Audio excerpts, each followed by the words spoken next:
अब की बार रेलवे पार। जी हाँ दोस्तों, आप अगर रेलवे ग्रुप डी एग्जाम्स 2025 की तैयारी कर रहे हैं तो ये सेशन आपके लिए रेलवे पार साबित हो सकती है। क्योंकि फ्रेंड्स, आज का हमारा जो सेशन होगा प्रीवियस ईयर क्वेश्चंस का सेशन होगा। और आप अच्छी तरह भली भांति जानते होंगे कि रेलवे एग्जाम पे बैठने का मतलब, सिलेक्शन लेने का मतलब है आपको प्रीवियस ईयर क्वेश्चंस का अच्छी तरह से आना चाहिए। ये सेशन जो होगा फ्रेंड्स आपके PYQ के रूप में ग्रुप डी क्वेश्चंस का रामबाण साबित हो सकता है। क्योंकि फ्रेंड्स, आपको इतिहास अच्छी तरह से मालूम होगा कि रेलवे के एग्जाम पे जो है प्रीवियस ईयर क्वेश्चंस जो है आपके 70 से 60% के बीच जो है आपके क्वेश्चंस रिपीट होते हैं और सेम लेवल के सेम टाइप के पूछे जाते हैं। क्योंकि फ्रेंड्स, आपको मालूम होगा कि रेलवे के एग्जाम पे जो है कई सारे शिफ्टों में एग्जाम लेने होते हैं और रेलवे बोर्ड के पास इतने क्वेश्चंस नहीं है कि वो आपके नए नए क्वेश्चंस को बनाते रहे। इसलिए फ्रेंड्स, आपके रेलवे के एग्जाम पे जो प्रीवियस ईयर क्वेश्चंस को रिपीट करना पड़ता है, लागू करना पड़ता है। तो आज की सेशन में कुछ उसी तरह फ्रेंड्स हम लोग जो है प्रीवियस ईयर क्वेश्चंस को देखेंगे। और प्रीवियस ईयर क्वेश्चंस होगा हमारा 23/9/2018 में जो आपके सेकंड शिफ्ट में क्वेश्चंस पूछे गए थे, उस क्वेश्चंस को देखेंगे। और ये जो एपिसोड होगा फ्रेंड्स, हमारा जो हमने टारगेट रखा था 135 सेशन पूरा कराने का आपके रेलवे एग्जाम 2025 कंप्लीट होने से पहले, तो आज का हमारा सेशन जो है आपका 20वां सेशन होगा। जो मैंने फ्रेंड्स अब तक 19वां सेशन करा चुका हूँ, आज का हमारा 20 सेशन होगा। तो फ्रेंड्स, आप अगर 135 शिफ्टों का अध्ययन करना चाहते हैं तो आप हमारे प्लेलिस्ट से जुड़कर पर डे आप एक एक क्वेश्चन का टेस्ट लगा सकते हैं और अध्ययन कर सकते हैं। और आपको अनुमान लगते चलेंगे कि किस किस टाइप के क्वेश्चन आपके पूछे जा चुके हैं। और हाँ फ्रेंड्स, एक जरूर सूचना, आपको जो इस सेशन में कराए जाएंगे फ्रेंड्स, आपके केवल साइंस से संबंधित क्वेश्चंस कराए जाएंगे। और जो साइंस के numerical base NCERT based questions होते हैं उसको भी सोल्यूशन कराए जाएंगे। तो सेशन के एंड तक जरूर बने रहिएगा फ्रेंड्स, ये सेशन आपके लिए बेहद बेहद इंपॉर्टेंट होने वाली है। तो चलिए आज का इंपॉर्टेंट सेशन शुरू करते हैं फर्स्ट क्वेश्चन से। आपके जो क्वेश्चंस पूछे जाएंगे फ्रेंड्स, इसी तरह के क्वेश्चंस पूछे जाएंगे। यानी कि फ्रेंड्स, आपको कहीं साइंस के क्वेश्चंस देखने को मिलेंगे, कहीं आपके मैथ के क्वेश्चंस देखने को मिलेंगे, कहीं रीजनिंग के क्वेश्चंस देखने को मिलेंगे। इस तरह से आपको मिक्स क्वेश्चंस देखने को मिलेंगे। यानी 100 क्वेश्चंस में से फ्रेंड्स आपके साइंस जो है टोटल 100 क्वेश्चंस में से कहीं भी आपके साइंस के क्वेश्चंस हो सकते हैं, जो आपके 25 साइंस के क्वेश्चंस पूछे जाएंगे। तो चलिए देखते हैं हमारा पहला क्वेश्चन कौन सा पूछा गया था। तो सबसे पहला क्वेश्चन जो पूछा गया था हमारा दूसरा क्वेश्चन पूछा गया था। और दूसरा क्वेश्चन किस प्रकार का था, तो आपका न्यूमेरिकल बेस्ड क्वेश्चन था। जो फ्रेंड्स आपके ग्रुप डी के एग्जाम पे जो न्यूमेरिकल क्वेश्चन आपके 5 से 6 क्वेश्चन जरूर पूछे जाएंगे। तो देखते हैं पहला क्वेश्चन हमारा क्वेश्चन है, 20 kg द्रव्यमान की एक वस्तु 5 मीटर प्रति सेकंड के समान वेग से गतिमान है, वस्तु द्वारा लगाई गई गतिज ऊर्जा कितनी है। ये क्वेश्चन फ्रेंड्स मैं इस टाइप के क्वेश्चन गतिज ऊर्जा से रिलेटेड अपने सेशन में कई बार करा चुका हूं। यानी जो हमारा ये सेशन फिर से देख रहा होगा फ्रेंड्स, तो ये क्वेश्चन को आसानी से बना लेंगे। क्योंकि मैंने आपके जो गतिज ऊर्जा यानी काइनेटिक एनर्जी बराबर जो आपके फॉर्मूला होते हैं के बराबर मैं कई बार बता चुका हूँ, आपके हाफ mv², यानी कि द्रव्यमान और वेग के स्क्वायर के गुणनफल के बराबर होते हैं। तो हमारा हाफ हो जाएंगे। उसके बाद द्रव्यमान कितना है हमारा 20 kg दे दिया गया है, 20 kg। और वेग कितना है हमारा, वेग का स्क्वायर यानी 5 है, तो 5 का स्क्वायर कितने हो जाएंगे, 25 हो जाएंगे। और जब इसको हल करेंगे, इन्हें डिवाइड करेंगे तो कितना आ जाएंगे, 2 कैंसिल हो जाएंगे, यानी 250 निकल के आ जाएंगे। तो इस तरह से हमारे जो आंसर हो जाएंगे फ्रेंड्स आपके 250 हो जाएंगे। और ऊर्जा की जो मात्रक होती है वो होते हैं आपके जूल होते हैं। तो इस तरह से हमारे राइट आंसर जो निकल के आएंगे 250 जूल। और 250 जूल है हमारा फ्रेंड्स ऑप्शन नंबर ए हो जाएंगे। तो इस तरह से हमारे राइट आंसर हो जाएंगे। तो ध्यान रखिए फ्रेंड्स, आपके सेम लेवल के सेम टाइप के आने वाले एग्जाम पे भी इसी तरह के क्वेश्चन पूछे जाएंगे। तो आप बस कुछ नहीं करना है, आपके काइनेटिक एनर्जी बराबर आपके हाफ mv² बराबर फॉर्मूला यूज कर लेना है। चलिए नेक्स्ट क्वेश्चन देखते हैं। नेक्स्ट क्वेश्चन से हमारा पाँचवें क्वेश्चन आपके पूछे गए थे आपके केमिस्ट्री से रिलेटेड। जब एक कॉपर ऑक्साइड को हाइड्रोजन के साथ गर्म किया जाता है तो तांबा धातु और जल का निर्माण होता है। इस प्रक्रिया में हाइड्रोजन के साथ क्या होता है, यानी हाइड्रोजन के साथ कौन सी विधि होती है या फिर कौन सी प्रक्रिया होती है। इसके जो इसमें पहले सबसे पहले क्या करना है, कॉपर ऑक्साइड बोले तो कॉपर ऑक्साइड का फॉर्मूला लिखना है Cu, वो आपके कॉपर ऑक्साइड हो गए। उसके बाद प्लस हाइड्रोजन के साथ संपर्क कराने पर यानी गर्म करने पर तो क्या लिखेंगे यहाँ पर H2 लिखेंगे। उसके बाद हमारे उत्पाद के रूप में क्या प्राप्ति होंगे, यहाँ पर बोले गए तांबा धातु और जल का निर्माण होते यानी Cu हो जाएंगे। और जल का निर्माण यानी जल क्या हो जाएंगे, Cu प्लस जल होते हैं यानी H2O का निर्माण होता है। इस संदर्भ में देख सकते हैं, यहाँ पर देखिए क्या हुआ है, इस पर हाइड्रोजन के साथ जो है आपके ऑक्सीजन जुड़ गए यानी जल का निर्माण हुआ। यहाँ पर ओनली हाइड्रोजन था, अब यहाँ हाइड्रोजन के साथ ऑक्सीजन है यानी जल बन चुके हैं। तो इस प्रक्रिया को क्या कहेंगे फ्रेंड्स, इस प्रक्रिया को जो कहेंगे आपके राइट आंसर हो जाएंगे ऑप्शन नंबर डी हो जाएंगे, ऑक्सीकरण अभिक्रिया कहेंगे। क्योंकि फ्रेंड्स हम लोग जो पढ़ चुके हैं पहले, किसी भी विद्युत परमाणु या मूलक का अनुपात बढ़ना या फिर ऑक्सीजन के साथ संयोग करना या फिर इलेक्ट्रॉन का त्याग करना क्या कहलाता है हमारा, तो ऑक्सीकरण कहलाता है। तो इस संदर्भ में आपके हाइड्रोजन के साथ जो है क्या हुआ है, तो इलेक्ट्रॉन का जुड़ना हुआ है यानी विद्युत ऋणात्मक परमाणुओं के साथ मूलक का अनुपात बढ़ गया है। इसलिए हमारे जो आंसर हो जाएंगे ऑक्सीकरण हो जाएंगे। तो बस ध्यान रखना है इसमें क्या हो जाएंगे, कौन सी विधि हो गई, तो आपके ऑक्सीकरण की विधि हो गई है, किसके साथ, हाइड्रोजन के साथ।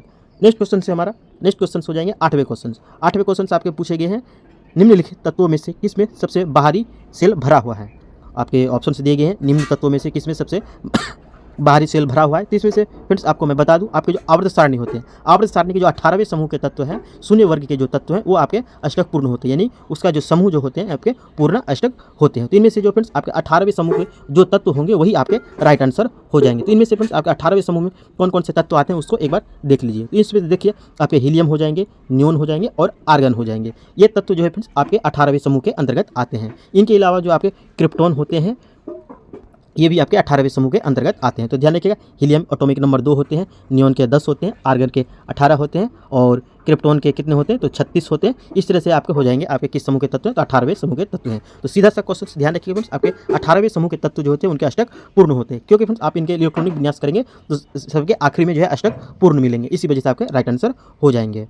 नेक्स्ट क्वेश्चन से हमारा 9वां क्वेश्चन। 9वें क्वेश्चन आपके पूछे गए हैं, लेंस की पावर -2.5 डायोप्टर है, लेंस का प्रकार और उसकी फोकस लंबाई क्रमशः क्या होगी, यानी क्रमशः के संदर्भ में पूछे गए। यानी सबसे पहले आपके लेंस के प्रकार क्या होगा वो बताना है, उसके बाद फोकस लंबाई क्या होगी ये बताना है। इसके करेक्ट आंसर कीजिए फ्रेंड्स, आपके ऑप्शन नंबर ए हो जाएंगे, अवतल लेंस होंगे और -0.40 मीटर की इसकी जो फोकस लंबाई होंगी। अब क्या होंगे फ्रेंड्स, इसमें से कैसे हो जाएंगे आपके अवतल, तो देखिए ध्यान रखिए, आपके जो होते हैं आपके अवतल लेंस की जो फोकस दूरी होती है आपके माइनस में होती है, और जब माइनस में आपके फोकस दूरी होगी तो आपके लेंस की पावर भी आपके माइनस में होंगी। तो आपको मालूम होगा कि लेंस की जो पी बराबर है, क्षमता बराबर जो फॉर्मूला होते हैं 1/f होते हैं। लेंस की क्षमता बराबर जो दूरी होते हैं आपके क्या होते हैं 1/f होते हैं, यानी 1/ फोकस दूरी होते हैं। तो इनमें से आप देखिए लेंस की क्षमता आपको क्या दिया गया, -2.5 डायोप्टर, यानी कि आप कह सकते हैं कि 5/2 डायोप्टर। इसके बाद क्या बोले 1/f। इनमें से आप क्या करेंगे, क्रॉस मल्टीपल करेंगे। इसको यहाँ देखिए कि मैंने 2.5 यानी 2.5 को मैंने 5/2 रख दिया, यानी 5/2 रख दिया, तो इस संदर्भ में आप आधे हो सकते हैं। उसके बाद क्या करना, अब इसको क्रॉस मल्टीपल करेंगे। तो अब क्रॉस मल्टीपल करने के बाद हमें क्या होंगे, स्थान परिवर्तन हो जाएंगे, यानी कि f बराबर हो जाएंगे 2/5 हो जाएंगे। अब जब इसको डिवाइड करेंगे तो कितने हमें प्राप्ति होंगे, 0.04 की प्राप्ति हो जाएगी। तो इस तरह से आपके राइट आंसर हो जाएंगे, ऑप्शन नंबर ए हो जाएंगे, अवतल लेंस हो जाएंगे। तो ध्यान रखिएगा, आपके राइट आंसर हो जाएंगे अवतल लेंस हो जाएंगे। नेक्स्ट क्वेश्चन से हमारा 14वां क्वेश्चन। 14वें क्वेश्चन साइंस से संबंधित क्वेश्चन पूछे गए हैं। आपके ऊर्ध्वपातन क्या है, ऊर्ध्वपातन किसे कहते हैं, जिसके करेक्ट आंसर कीजिए फ्रेंड्स, ऑप्शन नंबर ए हो जाएंगे। यह किसी ठोस से वाष्प में रूपांतरित होने की प्रक्रिया है, यानी कोई अगर ठोस वस्तु है फ्रेंड्स तो उसमें वो द्रव्य में बदले बिना सीधे वाष्प में परिवर्तित हो जाती है, यानी रूपांतरित हो जाती है। इस प्रक्रिया को जो है आपके ऊर्ध्वपातन विधि कहते हैं। ऊर्ध्वपातन पदार्थों की अगर बात करें फ्रेंड्स तो इनमें से आपके एक नंबर पर आते हैं आपके कपूर। कपूर जो है फ्रेंड्स आपके ऊर्ध्वपातन पदार्थ के अंतर्गत आते हैं। उसके बाद आएंगे एंथ्रासीन। एंथ्रासीन जो है फ्रेंड्स आपके ऊर्ध्वपातन पदार्थ के अंतर्गत आते हैं। तो ये 2 पॉइंट्स जरूर ध्यान रखिए फ्रेंड्स, आपके कपूर जो है आपके ऊर्ध्वपातन पदार्थ है और एंथ्रासीन जो है फ्रेंड्स आपके ऊर्ध्वपातन पदार्थ है। ये 2 जरूर ध्यान रखिएगा, आपके एग्जाम पे इस तरह क्वेश्चन पूछे जा सकते हैं। कपूर जो है किसका उदाहरण है, ऊर्ध्वपातन पदार्थ, ठोस पदार्थ, द्रव्य पदार्थ, इस तरह के ऑप्शन में आपके एग्जाम पे आ सकते हैं। तो ध्यान रखिएगा, कपूर और जो एंथ्रासीन है आपके ऊर्ध्वपातन पदार्थ है। नेक्स्ट क्वेश्चन से हमारा 17वां क्वेश्चन। 17वें क्वेश्चन आपके हो जाएंगे, को विद्युत परिपथ में समानांतर क्रम में जोड़ा जाता है, डैश को विद्युत परिपथ में समानांतर क्रम में जोड़ा जाता है। इसके करेक्ट आंसर लीजिए, आपके ऑप्शन नंबर डी हो जाएंगे, वोल्ट मीटर। वोल्ट मीटर जो फ्रेंड्स आपके विद्युत परिपथ में किस रूप में जोड़ा जाता है, तो आपके समानांतर क्रम में जोड़ा जाता है। जो फ्रेंड्स आपके विद्युत धारा को यानी विभवांतर को मापते हैं आपके वोल्ट मीटर से मापते हैं। अगर ए मीटर की अगर बात करें फ्रेंड्स तो ए मीटर को जो है फ्रेंड्स आपके श्रेणी क्रम में जोड़ा जाता है। आपके ए मीटर को जो है आपके विद्युत परिपथ में किस क्रम में जोड़ा जाता है, तो आपके ध्यान रखिएगा श्रेणी क्रम में जोड़ा जाता है। और वोल्ट मीटर को किस में जोड़ा जाता है, तो आपके समानांतर क्रम में जोड़ा जाता है। और फ्यूज की अगर बात करें फ्रेंड्स, फ्यूज से रिलेटेड एग्जाम पे कई बार सवाल पूछे जाते हैं। तो फ्यूज की अगर बात करें तो फ्यूज जो है ये 2 धातुओं का मिश्रण है, जिसमें से फ्रेंड्स आपके पीबी लेड और एसएन टीन यानी सीसा और टीन का जो है आपके मिश्रण है। कौन सी धातु, तो आपके फ्यूज जो है टीन और सीसा का मिश्रण होता है, ध्यान रखिएगा। नेक्स्ट क्वेश्चन से हमारा, किसने अपनी आवर्त तालिका में अंतरालों के आधार पर अभी कुछ और खोजे जाने वाले तत्वों के अस्तित्व की भविष्यवाणी की थी। इसके करेक्ट आंसर कीजिएगा, ऑप्शन नंबर डी हो जाएंगे, मेंडलीफ। मेंडलीफ साहब के द्वारा जो आवर्त तालिका दी गई थी उस समय फ्रेंड्स आपके कई सारे तत्वों को जो है आपके खाली स्थान छोड़ा गया था, क्योंकि उसने भविष्यवाणी की थी कि आने वाले समय में इन तत्वों की खोज हो जाएगी, इसलिए उसने खाली छोड़ा था। मेंडलीफ से रिलेटेड फ्रेंड्स और इंपॉर्टेंट 2 पॉइंट्स ध्यान रखिएगा, क्योंकि क्वेश्चंस आपके पूछे जा चुके हैं कि मेंडलीफ ने जब अपने आवर्त सारणी दिया था उस समय तत्वों की संख्या कितनी थी, तो 63 थी, यानी 63 उस समय तत्व ज्ञात हो चुके थे। अभी जो प्रेजेंट टाइम में मोस्टली साहब के द्वारा जो दिया गया था उसमें 118 तत्वों की तालिका दी गई है, लेकिन जब मेंडलीफ साहब ने दिया था उस समय 63 तत्वों की ज्ञात हो चुकी थी, इसलिए वो इन्हीं जो अन्य तत्व थे इनके लिए खाली स्थान छोड़ा था। और जो मेंडलीव साहब ने आवर्त सारणी दिया था उसमें फ्रेंड्स आपके कितने आवर्त थे, तो आपके आवर्तों की संख्या जो 7 थी और वर्ग को जो संख्या थी फ्रेंड्स आपके 9 वर्ग संख्या थी। अभी जो वर्तमान समय में आप आवर्त सारणी यानी पीरियोडिक टेबल देखते हैं उसमें आपके 18 वर्ग हैं और 7 आवर्त हैं, लेकिन जब मेंडलीव साहब ने दिया था उसमें वर्गों की संख्या 9 थी और आवर्तों की संख्या 7 थी। तो ये पॉइंट्स जरूर ध्यान रखिएगा फ्रेंड्स। और जो अक्रिय गैस है प्रेजेंट टाइम में 18वें समूह के तत्व हैं आपके अक्रिय गैस, उस समय जो है आपके खोज नहीं की गई थी। तो ध्यान रखें मेंडलीव साहब ने किस तत्वों की खोज नहीं कर पाई थी, तो आपके 18वें समूह के तत्व जो है निष्क्रिय गैसों के जो समूह है उसकी खोज नहीं कर पाए थे। ये पॉइंट्स जरूर ध्यान रखिएगा। नेक्स्ट क्वेश्चन से हमारा 23वां क्वेश्चन हो जाएंगे हमारे, एल्काइन का रासायनिक सूत्र क्या है। एल्काइन का रासायनिक सूत्र क्या है, इसके करेक्ट आंसर कीजिए फ्रेंड्स। आपके ऑप्शन नंबर बी हो जाएंगे CnH2n-2। ये आपके कौन से हो जाएंगे, आपके ऑप्शन नंबर बी हो जाएंगे CnH2n-2 जो है आपके एल्काइन के फॉर्मूला हो जाएंगे। ये फ्रेंड्स आपके जो एल्काइन ग्रुप कार्बनिक चैप्टर से संबंधित क्वेश्चन है फ्रेंड्स, आपके कार्बनिक चैप्टर से 3 इंपॉर्टेंट क्वेश्चंस बनते हैं। जैसे ये हो गया आपके एल्काइन का फॉर्मूला CnH2n-2। अगर एल्केन की अगर बात करें, एल्केन की अगर बात करें तो इनके फॉर्मूला जो होंगे फ्रेंड्स आपके ऑप्शन हो जाएंगे, इनमें से एक भी नहीं है तो यानी यहाँ पर +2 बना देते हैं, बस हो जाएंगे CnH2n+2। ये आपके एल्केन के फॉर्मूला हो जाएंगे। ध्यान रखिएगा फ्रेंड्स, आपके एल्केन के जो फॉर्मूला होते हैं CnH2n+2 आपके एल्केन के फॉर्मूला हो जाएंगे। और एल्कीन की अगर बात करें, यानी ये तो एल्कीन के हो जाएंगे आपके ऑप्शन नंबर ए हो जाएंगे एल्कीन की फॉर्मूला की अगर बात करें तो एल्कीन के फॉर्मूला हो जाएंगे CnH2n, ये हो जाएंगे आपके एल्कीन के फॉर्मूला हो जाएंगे। तो ध्यान रखिएगा, एल्केन के फॉर्मूला हो जाएंगे आपके CnH2n+2, एल्कीन के फॉर्मूला हो जाएंगे CnH2n और एल्काइन के फॉर्मूला हो जाएंगे फ्रेंड्स आपके CnH2n-2। ये तीनों फॉर्मूला जरूर ध्यान रखें फ्रेंड्स। 100% आपके एग्जाम पे जो है इससे रिलेटेड आपके एग्जाम पे जरूर क्वेश्चंस पूछे जाएंगे।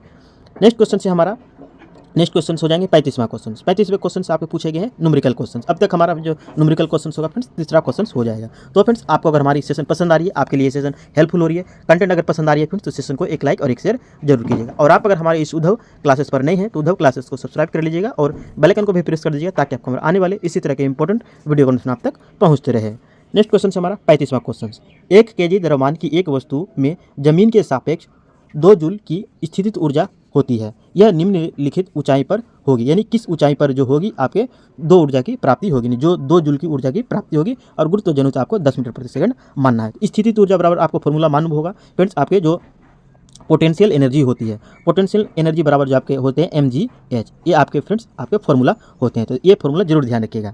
और अब इसमें से देखिए द्रव्यमान कितना दिया गया है, 1 kg दे दिया गया है, 1 kg। उसके बाद गुरुत्वजनित त्वरण कितना है, 10 है। और इनमें से तो बोला है कि हाइट तो नहीं दिया गया क्योंकि ऊंचाई आपको ज्ञात करनी होगी। जब ऊंचाई यहाँ पर होगी, किस ऊंचाई पर होगी, तो आपके 2 जूल की ऊर्जा की प्राप्ति होगी। तो यहाँ पर पोटेंशियल एनर्जी यानी स्थितिज ऊर्जा बराबर रख देते हैं 2 जूल। अब इनमें से आपको हाइट ज्ञात करना है। जब इसको हल करेंगे तो हमारे कितने की प्राप्ति हो जाएगी, 1/5 की प्राप्ति हो जाएंगी, यानी हाइट निकल के आएंगे। और 1/5 के बदले हम क्या लिख सकते हैं, 0.2 लिख सकते हैं। तो इस तरह से हमारे हाइट निकल के आ जाएंगे। इनमें से जो राइट आंसर होंगे आपके ऑप्शन नंबर डी हो जाएंगे। 0.2 मीटर की ऊंचाई पर जो है इतने द्रव्यमान की वस्तु के साथ 2 जूल की ऊर्जा प्राप्ति होगी। तो इस तरह से आप आसानी से हल कर सकते हैं। ध्यान रखिए बस ये आपको फॉर्मूला ध्यान रखना है, बाकी आपके जो कैलकुलेशन पे आधारित आपके आसानी से क्वेश्चन हो जाएंगे। बस आपको कुछ नहीं करना है, न्यूमेरिकल क्वेश्चन बनाने के लिए आपको बस फॉर्मूला अच्छी तरह से आना चाहिए। नेक्स्ट क्वेश्चन से हमारा 40वां क्वेश्चन, गैल्वेनोमीटर की प्रक्रिया में लोहे के ऊपर कौन सी धातु की परत चढ़ाई जाती है। गैल्वेनीकरण की प्रक्रिया का तो आप नाम सुने होंगे फ्रेंड्स, जिसमें लोहे की एक परत चढ़ाई जाती है, यानी कलर कराई जाती है। ये किसकी कलर कराई जाती है, किस धातु की परत चढ़ाई जाती है, तो इसके राइट आंसर कीजिए फ्रेंड्स, आपके ऑप्शन नंबर डी हो जाएंगे, जिंक की परत चढ़ाई जाती है। जिंक की परत चढ़ाने की प्रक्रिया को ही जो आपके गैल्वेनाइजिंग की प्रक्रिया कहते हैं। इनके साथ ही फ्रेंड्स ये भी क्वेश्चन जरूर ध्यान रखिएगा, जिंक के जो सिंबल होते हैं ये इनके आपके सिंबल होते हैं आपके Zn होते हैं, यानी जिंक के आपके फॉर्मूला की अगर बात करें, संकेत की अगर बात करें तो Zn होते हैं। और इनका ऑटोमिक नंबर ध्यान रखिएगा फ्रेंड्स, कई बार एग्जाम पे पूछे जा चुके हैं। आपके ऑटोमिक नंबर जो होते हैं आपके 30 होते हैं, यानी जिंक के ऑटोमिक नंबर यानी परमाणु क्रमांक जो होते हैं 30 होते हैं, ये भी ध्यान रखिएगा। क्रोमियम की अगर बात करें फ्रेंड्स तो क्रोमियम का ऑटोमिक नंबर जो होते हैं आपके 24 होते हैं और जो संकेत होते हैं आपके Cr होते हैं। मैं ये पॉइंट्स इसलिए बता रहा हूँ फ्रेंड्स क्योंकि मैंने ये क्वेश्चन आपके अब तक जो प्रीवियस ईयर क्वेश्चन करा रहा हूँ, मैंने कई बार ये क्वेश्चन देखा है आपके परमाणु क्रमांक से रिलेटेड, परमाणु संकेत से रिलेटेड, इसलिए मैं बता रहा हूँ। तो ध्यान रखिएगा, आपके निकेल की अगर बात करें तो निकेल के हो जाएंगे आपके Ni हो जाएंगे और ऑटोमिक नंबर आपके 28 हो जाएंगे। तो ध्यान रखिएगा फ्रेंड्स, कुछ तत्व ऐसे होते हैं जो आपके एग्जाम पे पूछ लिए जाते हैं, यानी कि परमाणु संख्या 1 से लेकर 35 तक जो है फ्रेंड्स आपको 100% आना ही आने चाहिए, आप अगर रेलवे के एग्जाम पे सिलेक्शन पाना चाहते हैं। क्योंकि आपके रेलवे के एग्जाम पे स्पेशली जो है आपके 25 क्वेश्चन आपके साइंस से संबंधित क्वेश्चन पूछे जाएंगे, यानी किसी भी क्वेश्चन में आपके अगर 25% कवर हो रहे हैं केवल एक सब्जेक्ट से, तो आप समझिए कितनी बेहतरीन आपके पास तैयारी होनी चाहिए। और ये बेहतरीन तैयारी आप कहाँ से कर पाएंगे, तो आप हमारे साथ जुड़कर जो है एक सेशन का यानी एक टॉपिक का जो है अध्ययन कर सकते हैं। तो हमारे प्लेलिस्ट से जुड़ जाइएगा, आपको पर डे जो है एक एक सेशन आपको प्राप्ति होती रहेगी। जो फ्रेंड्स आपके सारे क्वेश्चन जो हैं एग्जाम से रिलेटेड होंगे और प्रीवियस ईयर क्वेश्चन होंगे, यानी इस तरह के आपके प्रत्येक दिन जो है आपके एक एक सेट की प्राप्ति होती रहेगी। नेक्स्ट क्वेश्चन से हमारा नेक्स्ट क्वेश्चन हो जाएंगे 45वां क्वेश्चन। 45वां क्वेश्चन से आपके जब दो तरल पदार्थ एक दूसरे में घुलते नहीं और सॉल्यूशन नहीं बनाते हैं तो इसे क्या कहते हैं? इसके करेक्ट आंसर कीजिएगा, ऑप्शन नंबर सी हो जाएंगे, अमिश्रणीय कहेंगे। सीधा सा क्वेश्चन है, जब दो पदार्थ एक दूसरे से घुलते नहीं है तो इसको सॉल्यूशन नहीं बनाते, इसको क्या कहेंगे? अमिश्रणीय कहेंगे, यानी इमल्सिबल कहेंगे। बस सीधा सा क्वेश्चन है, नहीं घुलने वाले पदार्थ को क्या कहेंगे? अमिश्रणीय कहेंगे। नेक्स्ट क्वेश्चन से हमारा 46वां क्वेश्चन बायोलॉजी से संबंधित क्वेश्चन है, निम्नलिखित में से कौन सा राइजोम का एक उदाहरण है? निम्न में से कौन एक राइजोम का उदाहरण है? इसके करेक्ट आंसर कीजिएगा, ऑप्शन नंबर डी हो जाएंगे, अदरक। अदरक जो है फ्रेंड्स आपके राइजोम का उदाहरण है। बाकी जो फ्रेंड्स और अन्य ऑप्शन जो है सभी के जो खाने वाले भाग हैं, तो आपके सारे खाने वाले भाग जो है आपके तना के खाने वाले भाग हैं। एग्जाम पे कई बार क्वेश्चन पूछे जाते हैं कि आलू का खाने वाले भाग क्या है, प्याज के खाने वाले भाग क्या है, तो ध्यान रखिए सीधे से शॉर्ट में जो है सभी जो है आपके खाने वाले भाग है, तना का रूप है। इनके अलावा फ्रेंड्स आपके डीपली अगर सवाल पूछे जाते हैं तो आलू के किस तने वाले भाग को खाते हैं, तो आपके कंद वाले भाग को खाते हैं।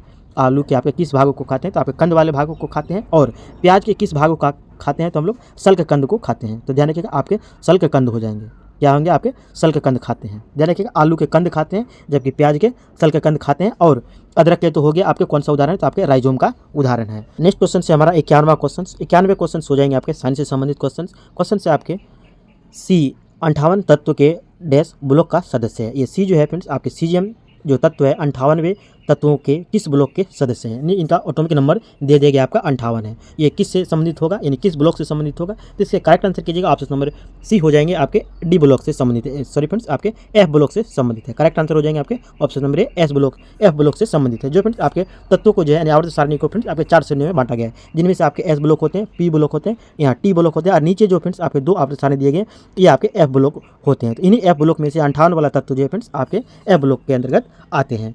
और ये जो एफ ब्लॉक में जो तत्वों की श्रेणी रखा फ्रेंड्स आपके 2 श्रेणी रखे गए, जिनमें से पहले आवर्त में 14 तत्व होते हैं और दूसरे समूह में जो आपके 14 तत्व होते हैं। इनके अलावा फ्रेंड्स आपके जो ये 58 वाला तत्व जो है आपके किस श्रेणी के अंतर्गत आते हैं, तो लेंथेनॉइड श्रेणी के अंतर्गत आते हैं। ध्यान रखिएगा लेंथेनॉइड श्रेणी के समूह के सदस्य आते हैं। तो ध्यान रखिएगा आपके लेंथेनॉइड समूह के सदस्यों में से आते हैं कौन, आपके सीजीएम आपके 58 वाले तत्व हो जाएंगे। नेक्स्ट क्वेश्चन से हमारा 60वां क्वेश्चन।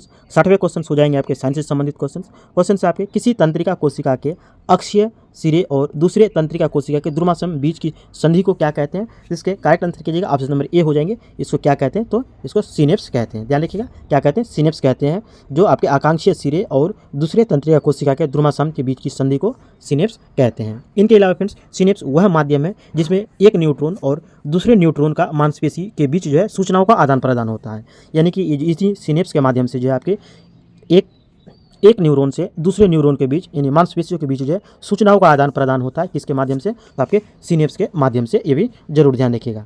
नेक्स्ट क्वेश्चन से हमारा 67वें क्वेश्चन हो जाएंगे। 67वें क्वेश्चन से आपके पूछे गए थे, निम्नलिखित में से कौन सी यांत्रिक तरंगे हैं? निम्न में से कौन सी यांत्रिक तरंगे हैं, तो इसके करेक्ट आंसर कीजिएगा फ्रेंड्स। आपके ऑप्शन नंबर हो जाएंगे बी, ध्वनि तरंगे। ध्वनि तरंगे जो है फ्रेंड्स आपके यांत्रिक तरंगों का उदाहरण है। इनसे पहले फ्रेंड्स एक बार आगे बढ़ेंगे, जो हमारा 66वां क्वेश्चन है। 66वें क्वेश्चन भी आपके साइंस से संबंधित क्वेश्चन पूछे गए हैं। तो 66वें क्वेश्चन से आपके धातु के तार का प्रतिरोध होता है, कितना होता है? इसके करेक्ट आंसर कीजिए फ्रेंड्स। आपके मैं ये क्वेश्चन आपके पिछले सेशन में करा चुका हूँ। आपके इसकी लंबाई और अनुप्रस्थ काट के क्षेत्रफल के गुणनफल के समानुपाती होते हैं, ये गलत है। उसके बाद दूसरा ऑप्शन है इसकी लंबाई और अनुप्रस्थ काट के क्षेत्रफल के गुणनफल के व्युत्क्रमानुपाती होते हैं, ये भी आपके गलत हैं। ऑप्शन सी है इसकी लंबाई के व्युत्क्रमानुपाती और अनुप्रस्थ काट के क्षेत्रफल के समानुपाती, ये भी गलत है। बाकी जो ऑप्शन डी बचा फ्रेंड्स आपके राइट हो जाएंगे। जो है आपके इसकी लंबाई के समानुपाती और अनुप्रस्थ काट के क्षेत्रफल के व्युत्क्रमानुपाती होते हैं। तो इस तरह से आपके राइट आंसर हो जाएंगे। और ये इनके जो फॉर्मूला का निर्माण होते हैं फ्रेंड्स आप उससे भी पकड़ सकते हैं। जैसे कि आर बराबर आपके फॉर्मूला जो होते हैं, आर बराबर आपके एल अपॉन आपके एरिया का स्क्वायर, ये जो होते हैं फ्रेंड्स आपके यानी ओनली एरिया यानी क्षेत्रफल के बराबर होते हैं, यानी अनुप्रस्थ काट के क्षेत्रफल के बराबर होते हैं, ये होते हैं आपके। इनमें से देखिए आपके लंबाई के समानुपाती हैं और क्षेत्रफल के जो है आपके व्युत्क्रमानुपाती संबंधित है। और इन्हीं समानुपाती को हटाने के लिए जो है एक रो का उपयोग करते हैं। तो इस संदर्भ में फिर आप फॉर्मूला भी ध्यान रख सकते हैं। धातु का जो प्रतिरोध होगा आपके इनकी लंबाई के समानुपाती और अनुप्रस्थ काट के क्षेत्रफल के व्युत्क्रमानुपाती, यानी ये फॉर्मूला जरूर ध्यान रखिएगा। आर अपन जो होंगे एल अपॉन एरिया और यहाँ हो जाएंगे आपके रो हो जाएंगे। ये जो फ्रेंड्स आपके प्रतिरोधकता का नियतांक होते हैं। तो बस ये ध्यान रखिएगा, प्रतिरोध के समानुपाती लंबाई और प्रतिरोध के व्युत्क्रमानुपाती आपके क्षेत्रफल होते हैं। तो इनमें से 67वें क्वेश्चन पे आते हैं। इनमें से जो इसके राइट आंसर हो गए थे आपके ध्वनि तरंगे। ध्वनि तरंगे जो आपके यांत्रिक तरंगे का उदाहरण है। इनके अलावा फ्रेंड्स आपके यांत्रिक तरंगों को आपके दो भागों में बांटे गए हैं। यांत्रिक तरंगों को आपके दो भागों में बांटे गए हैं, जिनमें से आपके अनुदैर्घ्य तरंग होते हैं, आपके अनुदैर्घ्य तरंग होते हैं और एक अनुप्रस्थ तरंग होते हैं। आपने पढ़ा होगा कई बार अनुप्रस्थ तरंग और अनुदैर्घ्य तरंग। और इन्हीं अनुप्रस्थ तरंग के अंतर्गत आपके कौन आते हैं बाकी जो किरणें हैं वो आते हैं। बाकी जो आपके रेडियो तरंगे, सूक्ष्म तरंगे और एक्स किरणें जो है आपके किसके अंतर्गत आते हैं? तो ये सब आपके विद्युत चुम्बकीय तरंगे के अंतर्गत आ जाते हैं, या फिर विद्युत चुम्बकीय तरंगे कह लीजिए, या फिर अयांत्रिक तरंगे कह लीजिए। क्योंकि यांत्रिक तरंगों के अंतर्गत जो आते हैं वो तो है ही है, लेकिन जो यांत्रिक तरंगों के अंतर्गत नहीं आते हैं उसको अयांत्रिक तरंगे कहते हैं।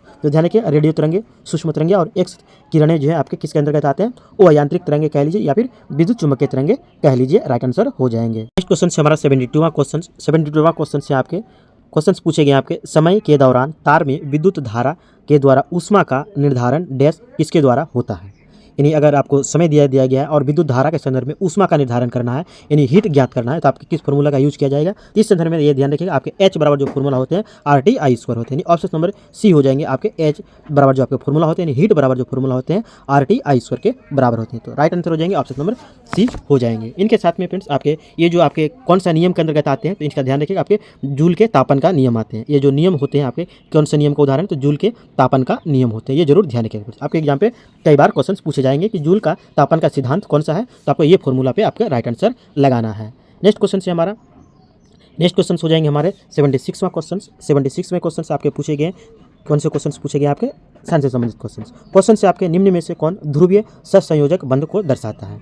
निम्न में से कौन गैर ध्रुवीय सहसंयोजक बंधों को दर्शाते हैं? जिसके करेक्ट आंसर कीजिएगा फ्रेंड्स, आपके ऑप्शन नंबर ए हो जाएंगे क्लोरीन अणु। क्लोरीन अणु जो है फ्रेंड्स आपके गैर ध्रुवीय सहसंयोजक बंध को दर्शाते हैं। ध्यान रखिए फ्रेंड्स, गैर ध्रुवीय सहसंयोजक बंध को दर्शाते हैं। नेक्स्ट क्वेश्चन हो जाएंगे 86वां क्वेश्चन, यानी 82वां क्वेश्चन, 82वां क्वेश्चन से आपके निम्न में से बल की इकाई क्या है? निम्नलिखित में से बल की इकाई क्या है? जिसके करेक्ट आंसर कीजिए फ्रेंड्स, आपके ऑप्शन नंबर सी हो जाएंगे न्यूटन हो जाएंगे। बल की इकाई न्यूटन हो जाएंगे। ये जो इकाई न्यूटन होते हैं फ्रेंड्स आपके किस संदर्भ में होते हैं? आपके एसआई इकाई के संदर्भ में होते हैं, एसआई यूनिट में होते हैं। वहीं अगर सीजीएस पद्धति में अगर बात करें फ्रेंड्स, सीजीएस पद्धति में बल का मात्रक क्या होते हैं? तो फ्रेंड्स उस संदर्भ में आपके डायन होते हैं। तो ध्यान रखिएगा, न्यूटन होते हैं आपके एसआई के संदर्भ में, और सीजीएस पद्धति में अगर बोले तो आपके डायन होते हैं। आपके एग्जाम पे कई बार सवाल पूछे जा चुके हैं फ्रेंड्स कि सीजीएस पद्धति में बल का मात्रक क्या होता है? तो आपको राइट आंसर लगाना होगा डायन होता है। और एसआई पद्धति में बल का मात्रक क्या होता है? तो आपके न्यूटन होते हैं। एग्जाम पे कई बार ये भी क्वेश्चन आपके पूछे जाते हैं फ्रेंड्स, आपके एक डायन बराबर कितने होते हैं? तो आपके 10⁵ डायन के बराबर होते हैं। एक न्यूटन जो होते हैं आपके कितने डायन के बराबर होते हैं? तो आपके 10⁵ डायन के बराबर होते हैं। ये भी जरूर ध्यान रखें फ्रेंड्स। बराबर के संदर्भ में पूछ लिए जाते हैं कि एक न्यूटन बराबर होता है, तो आपके कितने के बराबर होता है? 10⁵ डायन के बराबर होता है। ये जरूर ध्यान रखिएगा। नेक्स्ट क्वेश्चन हो जाएंगे 87वां क्वेश्चन। 87वें क्वेश्चन से आपके पूछे गए हैं साइंस से संबंधित।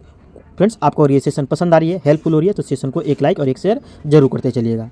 क्वेश्चन से आपके निम्नलिखित में से चिकित्सा विज्ञान की कौन सी प्रशाखा यकृत के उपचार और अध्ययन से संबंधित है? यानी विज्ञान की किस शाखा के अंतर्गत यकृत का उपचार किया जाता है और उनका अध्ययन किया जाता है? जिसके करेक्ट आंसर कीजिए फ्रेंड्स, आपके ऑप्शन नंबर बी हो जाएंगे हेपेटोलॉजी। हेपेटोलॉजी के अंतर्गत जो है आपके यकृत का उपचार और उनका अध्ययन किया जाता है। इनके साथ में फ्रेंड्स आपके जो ऑप्शन से आपके ये ध्यान रखिएगा, आपके हेल्कोलॉजी जो है फ्रेंड्स आपके हेल्कोलॉजी के अंतर्गत किसका उपचार किया जाता है? तो अल्सर का अध्ययन किया जाता है। अल्सर का जो अध्ययन किया जाता है आपके किसके अंतर्गत किया जाता है? तो आपके हेल्कोलॉजी में किया जाता है। और जेरिएट्रिक्स जो होते हैं फ्रेंड्स आपके ऑप्शन नंबर डी, जेरिएट्रिक्स जो है इसमें बुजुर्गों के स्वास्थ्य की देखभाल का अध्ययन किया जाता है। तो ध्यान रखिएगा, यानी कि जो बुजुर्ग व्यक्ति हो जाते हैं उनके स्वास्थ्य कैसी है नहीं है, उनकी देखभाल जो की जाती है आपके जेरिएट्रिक्स में किया जाता है।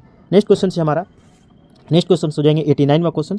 89वें क्वेश्चन से एक वस्तु पानी में इस प्रकार तैरती है कि उसका 1/3 हिस्सा पानी के नीचे है, वस्तु का घनत्व पानी के घनत्व से n गुना है, तो n का मान कितना होगा? इसके करेक्ट आंसर कीजिए फ्रेंड्स, सीधा सा क्वेश्चन है। इसके राइट आंसर हो जाएंगे ऑप्शन नंबर डी हो जाएंगे 1/3 गुना है। जितना गुना बोले उतना ही आपके आंसर हो जाएंगे। पानी के घनत्व के संदर्भ में फ्रेंड्स एक फॉर्मूला पूछे जाते हैं, डेंसिटी बराबर, जब आपके घनत्व बराबर फॉर्मूला होते हैं वो आपके द्रव्यमान अपॉन वॉल्यूम होते हैं। यानी डेंसिटी बराबर जो फॉर्मूला होते हैं आपके द्रव्यमान यानी मास अपॉन वॉल्यूम के बराबर होते हैं। तो ये क्वेश्चन जरूर ध्यान रखिएगा। न्यूमेरिकल क्वेश्चन फ्रेंड्स आपके एग्जाम पे जो इस तरह के क्वेश्चन आपके एग्जाम पे पूछे जाते हैं। नेक्स्ट क्वेश्चन से हमारा 91वां क्वेश्चन से आपके डैश समूह के पौधों को आमतौर पर शैवाल कहा जाता है, यानी कि किस समूह के पौधे को जो है आमतौर पर शैवाल के नाम से जाना जाता है। इसके करेक्ट आंसर कीजिएगा, ऑप्शन नंबर बी हो जाएंगे थाइलोफाइटा। थाइलोफाइटा समूह के अंतर्गत जो पौधे आते हैं उसको आमतौर पर शैवाल के नाम से जाना जाता है। इनके अलावा फ्रेंड्स आपके थाइलोफाइटा से संबंधित 2 पॉइंट्स जरूर ध्यान रखें फ्रेंड्स। आपके थाइलोफाइटा में जो है फ्रेंड्स आपके जाइलम तत्व, जाइलम उतक और जो फ्लोएम होते हैं, जाइलम और फ्लोएम उतक जो होते हैं फ्रेंड्स आपके इसमें नहीं पाए जाते हैं। जाइलम उतक और फ्लोएम उतक नहीं पाए जाते हैं, इस वजह से ये पौधे जो होते हैं लंबे नहीं होते हैं, शैवाल के रूप में छोटे छोटे रहते हैं। इनमें जो है जाइलम और फ्लोएम का अभाव होता है। बाकी जो बड़े बड़े पेड़ होते हैं फ्रेंड, काष्ठीय पौधे होते हैं, उनमें जो है आपके जाइलम और फ्लोएम उतक का पाए जाते हैं। इनके साथ ही फ्रेंड्स आपके थाइलोफाइटा समूह के अंतर्गत 3 चीज़ आते हैं। तो वो 3 चीज़ कौन कौन से हैं फ्रेंड्स, तो आपके ध्यान रखिएगा। एक आते हैं आपके शैवाल आते हैं, उसके बाद कवक आते हैं, शैवाल, कवक और जीवाणु। शैवाल, कवक और जीवाणु जो है फ्रेंड्स आपके किसके अंतर्गत आते हैं, तो ये थाइलोफाइटा समूह के अंतर्गत आते हैं। नेक्स्ट क्वेश्चन से हमारा, जब वस्तु की गति 2 गुनी हो जाती है तो गतित ऊर्जा डैश होगी। यहाँ पर बोले गए फ्रेंड्स आपके गतित ऊर्जा के संदर्भ में फ्रेंड्स कई बार आपको फॉर्मूला बता चुका हूँ। गतित ऊर्जा बराबर जो फॉर्मूला होते हैं, काइनेटिक एनर्जी बराबर जो आपके फॉर्मूला होते हैं वो होते हैं आपके हाफ mv स्क्वायर।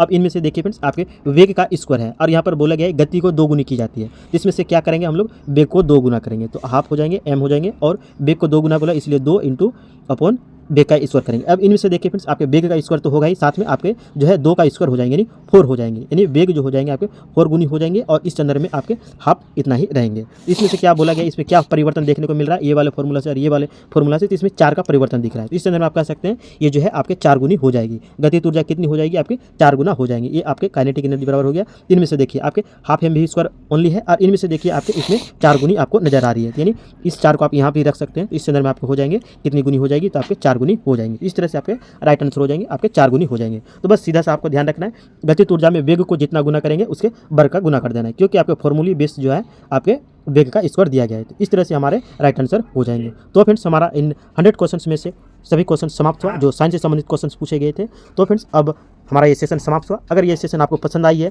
आपके लिए हेल्पफुल हुई है, तो सेशन को एक लाइक और एक शेयर जरूर कर दीजिएगा। और आप अगर हमारे इस उद्धव क्लासेस पर नए हैं तो उद्धव क्लासेस को सब्सक्राइब कर लीजिएगा और बेल आइकन को भी प्रेस कर लीजिएगा, ताकि आपको हमारे आने वाले इसी तरह के इंपॉर्टेंट वीडियो कॉन्फरेंस आप तक पहुँचते रहे। अब फिर मिलते हैं इसी तरह के इंपॉर्टेंट सेशन के साथ, 21 सेशन के साथ नेक्स्ट सेशन में। Thanks for watching.